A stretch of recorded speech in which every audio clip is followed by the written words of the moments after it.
네, 안녕하세요. 저는 파인디스티브 대표의 사업우석입니다. 생각보다 되게 많은 분들이 오셨어요. 왜냐면 제가 이 주제를 가지고 이제 강의를 한다고 했을 때 사실 약간 좀 그 기술적인 내용도 많이 있어가지고 많은 분들이 오실까 좀 걱정을 좀 많이 했거든요. 근데 많이 와주셔서 정말 감사하고요. 오늘은 소프트웨어 취약점 공격의 실체라는 어떤 좀 약간 다소 공격적인 좀 그런 내용이 포함되어 있는데요. 여러분들께 실제로 취약점을 어떻게 공격을 하라 이런 내용이 포함되어 있기보다는 우리가 보통 어떤 보안이라는 그런 주제를 강의를 할 때 이제 어떤 보안 페네트레이션 어떤 테스팅 또는 어떤 방어 이런 것들 위주로 이제 소개가 많이 되고 있는데, 실제 얼마 전에도 발생했던 그런 해킹 사건들에서 어떤 문제를 일으키는 해커들은 우리가 소위 해결책이 현재 알려지지 않은 어떤 버그, 그러니까 제로데이라는 어떤 공격 취약점을 가지고 공격을 하게 되는데요. 그런 부분들을 중점적으로 소개를 해드리는 그런 시간이 되겠습니다. 저는 제일 간단하게 소개를 드리면 그러니까 한 2년 전쯤에 안철수 연구소 엔진팀에서 매일같이 바이러스를 분석하는 그런 업무를 담당을 했었고요. 그 후로 국가 보안에 관한 어떤 업무를 한 5년 정도 담당을 한 경험이 있습니다. 그래서 그런 경험과 그 다음에 제가 2004년부터 2009년까지 디버그랩이라는 사이트를 운영을 했었는데, 그때 이제 이렇게 공격적인 어떤 그런 건 아니지만 일반 소프트웨어 개발자들이 경험하고 있는 여러 가지 버그로 인해서 고생하고 있는 것들을 한번 해결해 보자 라고 해서 만들었던 커뮤니티입니다. 근데 이제 아쉽게도 저 사이트가 해킹을 당해가지고 제가 커뮤니티를 문을 닫았던 아픈 경험이 있습니다. 이제 사이트를 운영하는데 누가 신고를 해서 들어가 봤더니 제가 그동안 공개했던 자료들이 전부 다 날라가 있더라고요. DB를 다 공격을 해가지고. 제가 잘못한 건 아닌 것 같은데, 아무튼 그런 연유 때문에 2009년도에 저 커뮤니티는 문을 닫게 되었습니다. 이제 좀 전에 말씀드렸듯이 오늘은 총 3가지에 걸쳐서 익스플로잇 사례를 설명을 해드릴 거고요. 그런 익스플로잇 사례들을 통해서 공격자는 이렇게 공격을 하는구나 라고 아시면 되겠지만, 반대로 소프트웨어 개발자나 아는 관리자 입장에서는 내가 만든 소프트웨어가 다른 사람에게 이렇게 악용될 수도 있겠구나 라는 거를 이해하는 그런 시간이 됐으면 좋겠습니다. 목차는 크게 어떤 익스플로잇에 관한 전반적인 내용, 그 다음에 익스플로잇 사례를 동영상 플레이어라는 VLC 굉장히 유명한 미디어 플레이어인데요. VLC 오픈소스 프로젝트고요. 그 다음에 백신으로 유명한 제품에 실제 어떤 익스플로잇을 발생시켜서, 백신은 사실 굉장히 많은 시스템에 굉장히 내부의 어떤 커널 이런 측면에 많이 들어가 있기 때문에 백신에서 어떤 취약점이 발생을 한다면 사실 그 PC는 그 컴퓨터 장비는 공격자가 전체를 다 주무를 수 있는 그런 기회를 갖게 되겠죠. 그 다음에 아이폰에서 어떤 취약점이 발생할 수 있는지에 대해서 간단하게 사례를 설명해 드리도록 하겠습니다. 제가 이제 원래 이 세미나가 2주 전에 이제 결정이 됐어요. 근데 처음에 결정이 될 때만 해도 사람들이 보통 해킹하면 그냥 추상적으로 알지만 나하고는 별로 상관없어 이렇게 생각할 수도 있다고 저는 판단을 했거든요. 근데 이제 이게 다행인지 불행인지 지난주에 그 사건이 터지는 바람에 아마 많은 분들이 이런 일이 발생할 수 있구나 라고 더 쉽게, 제가 아무리 말로 설명하는 것보다 더 쉽게 이해를 했을 거라고 생각을 하고 있습니다. 사실 실제 보안 업무를 담당하다 보면 굉장히 많은 어떤 해킹의 위험 요소에 알지 못하는 수많은 사람들이 위협을 받고 있거든요. 근데 받고 있는데 이제 해킹이라는 것 자체는 우리가 이미 네트워크로 연결돼 있고 일상생활에서 계속해서 어떤 네트워크 서비스를 사용하는 한 우리한테 언제나 위협이 될 수 있다고 생각을 하시면 되겠습니다.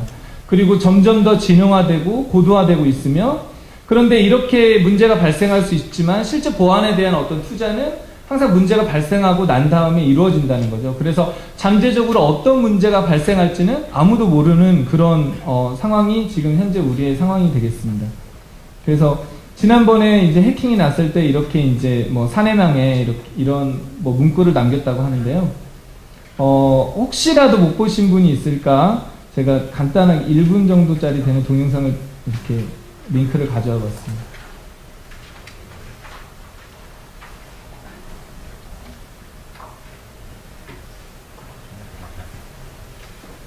네, 안 되는 걸, 예, 보신 걸로 하고요. 다음. 여기 인터넷, 아유.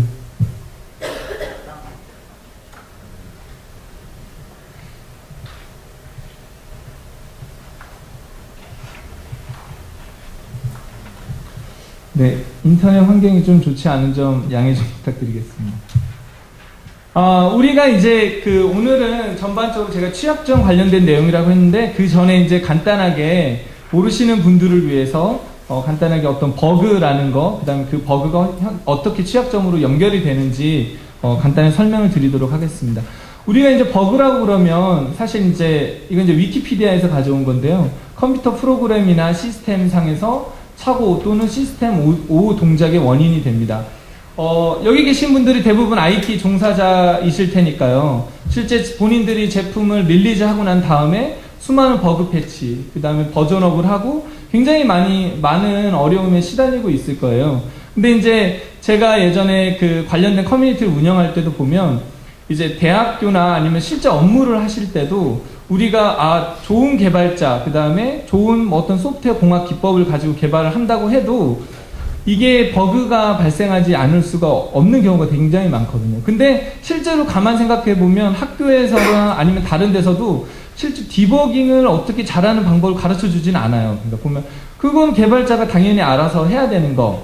그래서 그쪽 측면에서 어떤 효율성을 굉장히 많이 생각하고 있지 않은데 제가 그때 커뮤니티 운영할 때 한 가지 사례가 있었는데 어떤 경우냐면 어떤 회사에서 한 중견기업이었는데 그 회사 이사님이 저한테 이렇게 아는 지인 통해 가지고 연락을 왔는데 일주일 동안 그 개발팀 전체가 다 어떤 버그 하나 때문에 다 고생을 하고 있다는 거예요. 이게 제품 출시가 돼야 되는데 그것 때문에 출시를 못 하고 있다고. 근데 제가 이제 어떻게 하다가 이제 연이 돼서 그 자리에 가서 얘기를 듣게 됐는데 실제로 제가 해결할 수 있는 방법으로 그 버그가 한 10분 만에 해결이 됐어요. 근데 이제 이게 뭐 제가 똑똑하다기보다는 약간 접근 방법이라는 게 사실 있는데, 그러니까 어떤 버그를 찾아내고 그걸 해결하는 방법에도 어떤 일종의 방법론이나 아니면 정해진 그런 기법들이 있는데 그거를 전혀 알지 못한다는 거죠. 그래서 그냥 무턱대고 계속해서 트라이얼 앤 에러 이런 방식으로 하기 때문에 쉽게 해결하지 못하는 그런 문제들이 많이 있고요. 그렇다면 그런 버그들을 우리가 여기서 이제 버그 사냥이라고 했는데 이건 뭐냐? 바로 그런 버그들을 악용하기 위해서 찾아낸다는 거죠. 그래서 보안에 심각한 위험을 줄 수 있는 소프트웨어 버그를 찾는 작업입니다. 사실 버그라는 거는 테스터가 아닌 이상 일부러 찾아내진 않죠. 그렇죠? 특히 개발자는 유닛 테스팅을 하면 모르겠지만 그게 아닌 이상 굳이 자기의 버그를 노출시키고 싶지 않을 거예요. 왜냐면 이미 노출시키기 전에 그게 버그라는 걸 알았다면 해결을 했겠죠. 하지만 이제 그렇게 개발자나 어떤 여러 가지 테스트로 걸러지지 않은 뒤에 이제 애플의 아이폰의 경우도 그런 거와 비슷한 건데 그런 심각한 버그를 일부러 굳이 찾아내는 거죠. 해커들은.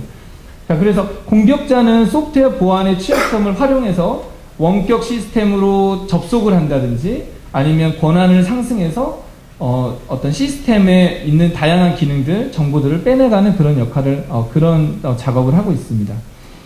근데 이제 우리가 과거에 해킹이라고 하면, 물론 이제 좋은, 우리가 화이트 해커라고도 하지만 그런 사람들 말고, 그냥 우리가 어떤 취약점을 발견을 한다, 그러면 보통 예전에는 취미 생활일 수도 있고, 어쩌면 자기 실력을 과시하기 위한 그런 목적이 되게 많았습니다.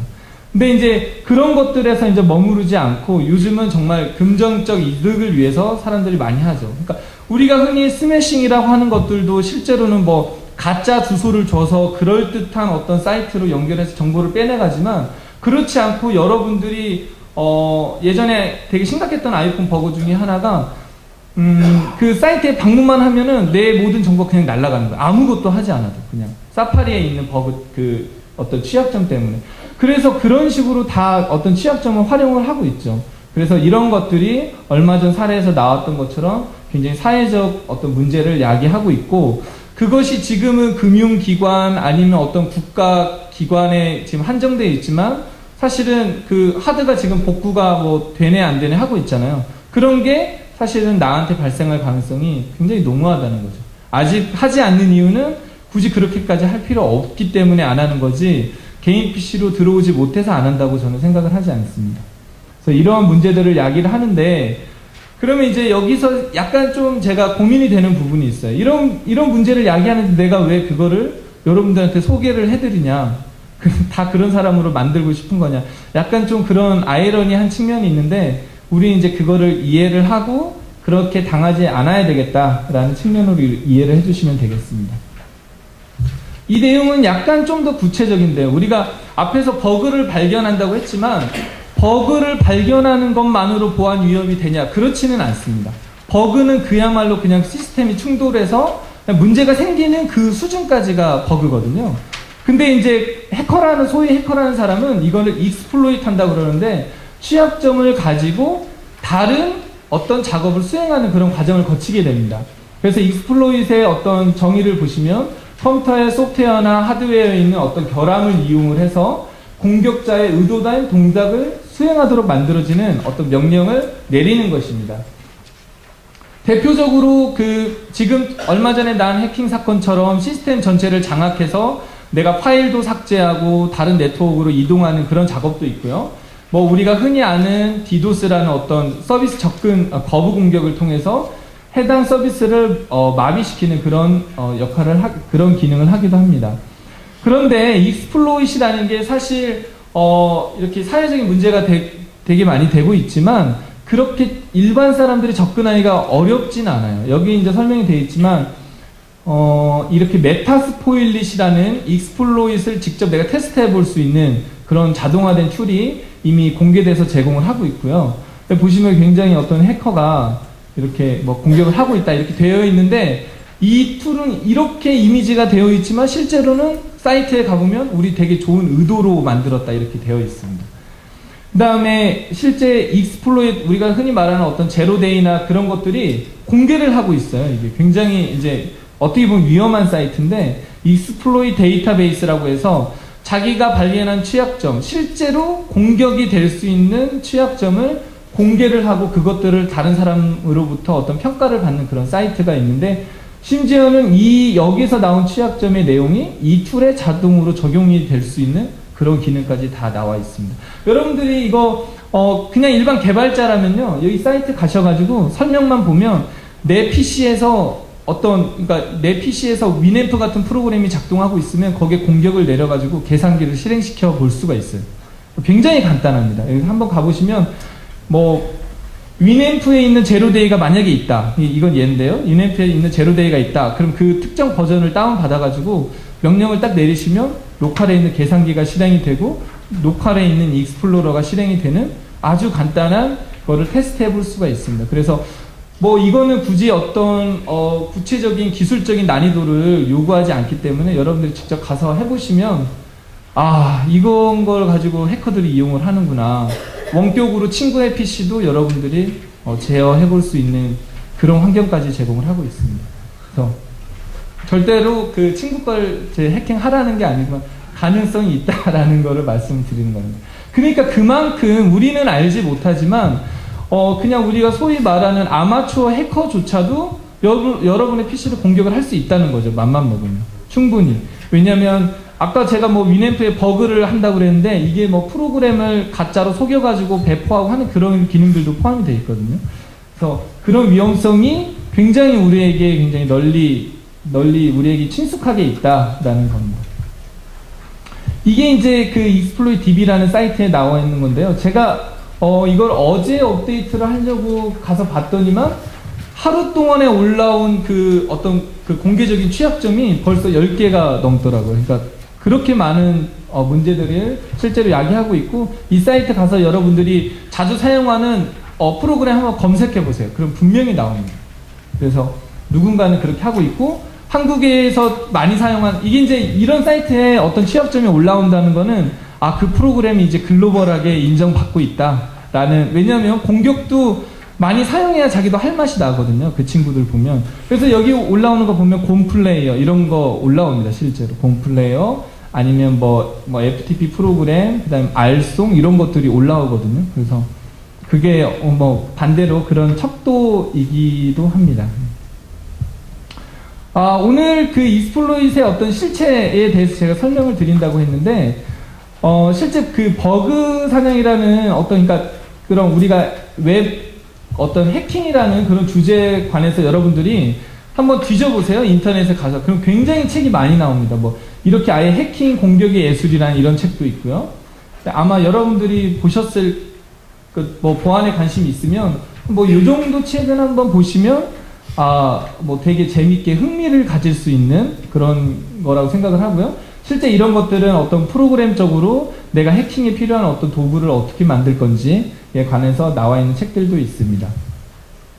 오늘 주로 이제 설명하는 내용은 제가 이제 참조를 한 건데, 버그 헌터, 이 어떤 대상을 해킹해야 되겠다, 이거를 발견하는 그 과정, 그 다음에 대상을 선택하고 나서, 이렇게 해킹해야지, 라고 하는 그런 과정, 그다음에 실제로 어떤 그 해킹을 해서 취약점을 통해서 내가 원하는 작업을 수행하는 것까지의 그런 과정이 모두 다 포함이 되어 있습니다. 버그 사냥의 기술이라고 되어 있어요. 이건 이제 약간 제너럴한 거고, 이제 이 뒤에서 이제 아주 구체적인 내용을 설명을 해드릴 텐데, 우리가 익스플로잇을 개발을 할 때 보통 정적 분석하고 동적 분석을 같이 사용을 합니다. 그러니까 정적 분석은 그야말로 어떤 디버거나 이런 것들을 이용을 해서 코드 자체를 내가 갖고 있지는 않지만 내가 갖고 있는 것처럼 분석하는 겁니다. 그래서 실제 컴파일이 된 어떤 프로그램을 분석하는 거고요. 동적 분석은 실제로 내가 분석이 다 끝난 상태에서 그걸 돌려보면서 하는 그런 분석 방법이 되겠습니다. 뭐 당연히 이 두 가지 방법을 혼용해서 사용을 해야 되겠고요. 간단하게 그 요약을 하면 이렇게 됩니다. 우리가 어떤 소프트웨어나 기본적으로 모든 이런 제품들은 입력하는 데이터가 있고 그거를 처리하는 과정이 있고 그거를 결과물로 뽑아내는 작업이 있는데, 해커들은 여기에 되게 관심이 많습니다. 그러니까 내가 어떤 데이터를 줬을 때 대상으로 삼고 있는 이 소프트웨어가 어떻게 행동하는지에 일단 되게 1차적으로 관심이 있거든요.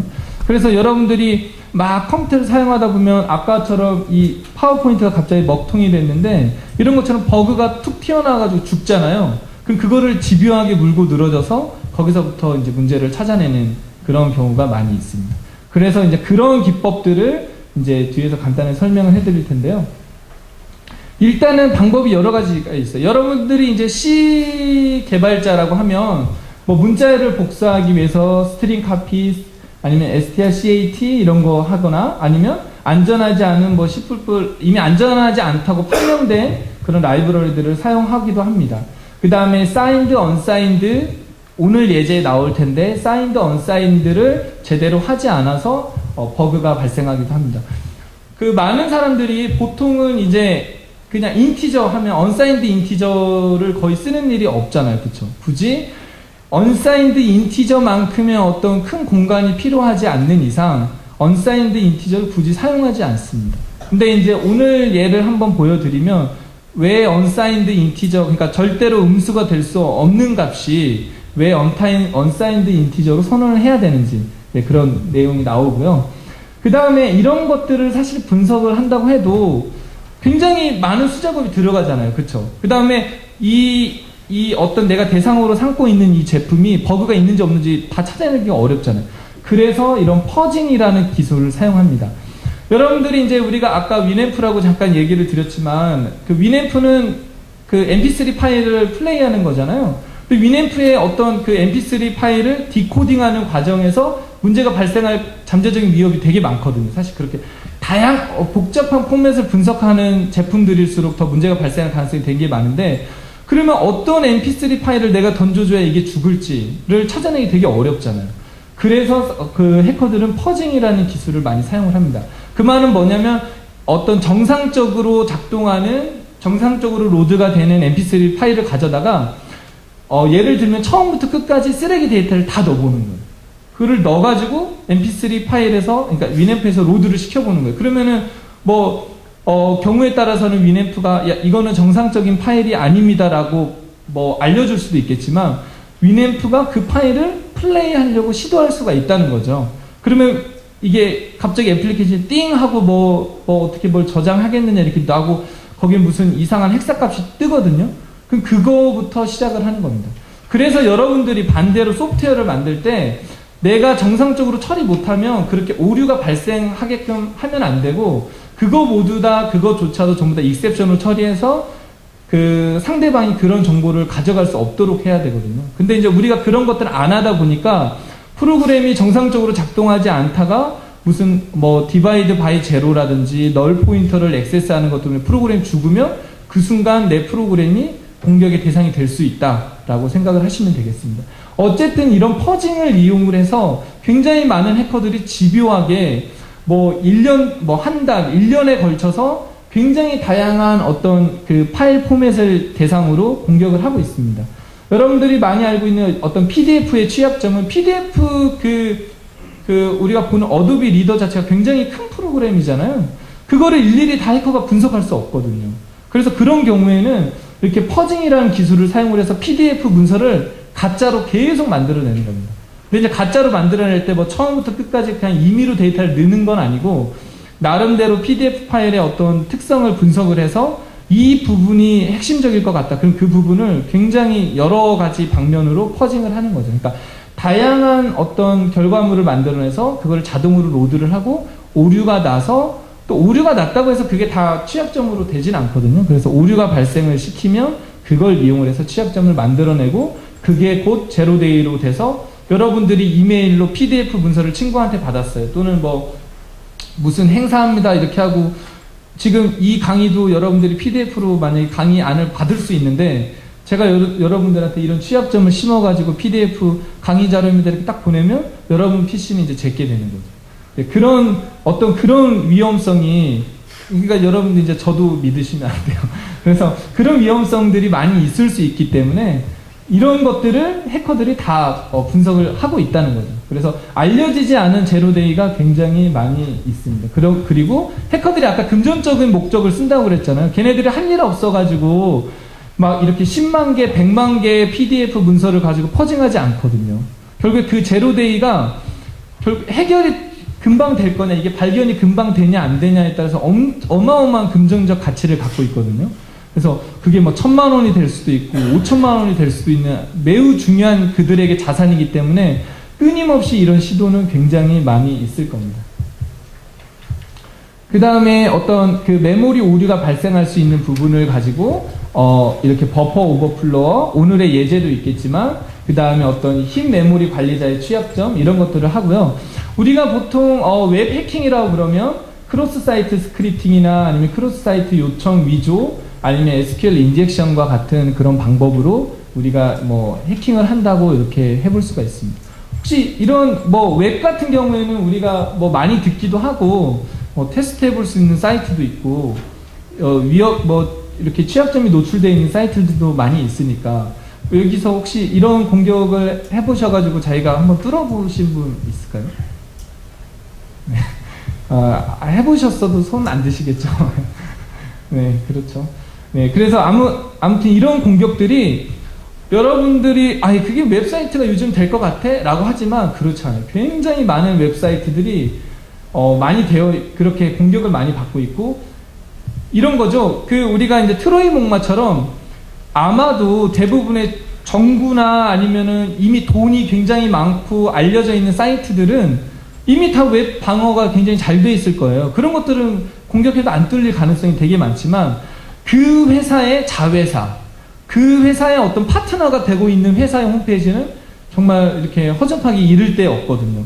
그러면은 예를 들면 제가 만약에 해커의 어떤 시나리오라면 내가 공격하고 싶은 뭐 국민은행이 있으면 국민은행에 가는 게 아니라 국민은행의 파트너 회사를 뚫고 국민은행에 있는 직원이 그 파트너 회사의 담당 직원이 홈페이지를 방문하면 거기서부터 이제 시작을 하는 거죠. 그런 여러 가지 그 가능성을 열어둘 수 있기 때문에 이게 100개의 사이트가 있을 때 99개가 잘 방어해도 1개가 뚫리면 뚫릴 수밖에 없는 그런 되게 열악한 환경에 우리가 놓여 있습니다. 그래서 그런 것들도 좀 고민을 할 필요가 있고요. 그래서 지금까지 이제 짧은 시간 동안 제가 이제 어떤 취약점에 관련된 기본적인 내용을 설명을 드렸고요. 지금부터 이제 이런 일이 발생할 수 있구나라는 거를 한번 보시면 되겠습니다.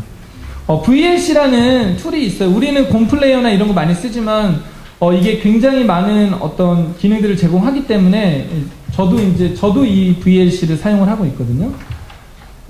비디오 렌사라는 곳에서 무료로 배포하는 동영상 플레이어고 전 세계적으로 아마 제일 많이 사용되는 미디어 플레이어가 될 것입니다. 특징으로는 이게 오픈 소스에 있는 다양한 라이브러리들을 사용하다 보니까 현존하는 거의 모든 비디오 포맷을 제공을 하고 있고요.